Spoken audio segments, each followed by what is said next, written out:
Good afternoon everybody.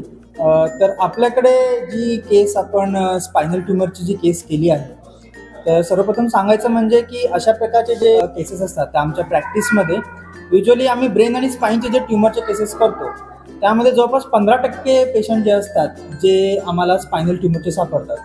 त्या spinal ट्यूमरच्या 15% पेशंटमध्ये usually 1 ते 2% patient असे असतात जे ह्या प्रकारच्या ट्यूमरचे असतात, जे म्हणजे मज्जारज्जूच्या मध्ये असतात आणि ज्यांना आपल्याला ऑपरेशन करण्यासाठी डेलिकेटली मज्जारज्जू आपल्याला ओपन करून तो ट्यूमर काढावा लागतो.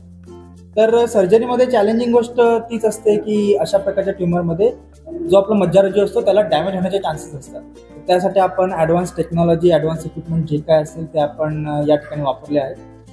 आणि ऑपरेशनच्या आधी पेशंटला जो काही त्रास वगैरे होता तो सुदैवाने आपल्या पेशंटमध्ये चांगली इम्प्रूव्हमेंट बघायला मिळाली.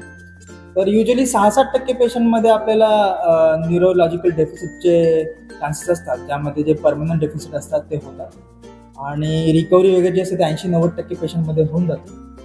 आणि अशा प्रकारचे जे ट्यूमर आहेत ज्यामध्ये आपल्याला भविष्यामध्ये परत त्या ट्यूमरची ग्रोथ होऊ नये त्यासाठी आपण ॲडव्हान्स्ड अजून काही त्यांना ट्रीटमेंट म्हणजे रेडिओथेरपी म्हणा, किमोथेरपी. तर आपल्या केसमध्ये आपण रेडिओथेरपी वगैरेचा उपयोग केलेला आहे.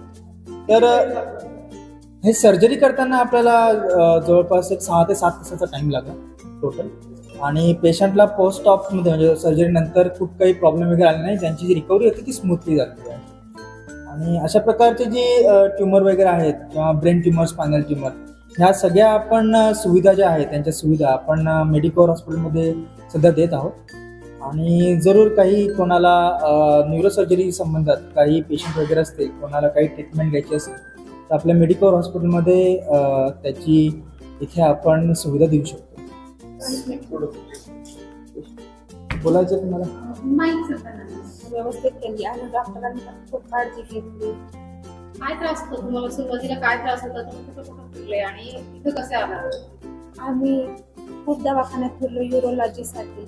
सगळ्या डॉक्टरांनी एमआरआय नाही सांगितला होता, याचा आणि याचा काहीच प्रॉब्लेम नाही, पण यांनी स्वतःहून सांगितलं की एमआरआय करून 15% पेशंटमध्ये हे एमआरआय केला. अशा प्रकारचा ट्यूमर आहे ते युजुअली 2-3% लोकांमध्येच असतो. सर्जरी केली 3 दिवसातच सर्जरी सक्सेस झाली. आता बरी आहे. आमची व्हिडिओ बातमी आवडल्यास लाईक, शेअर आणि समांतर चॅनलला सबस्क्राईब करायला विसरू नका.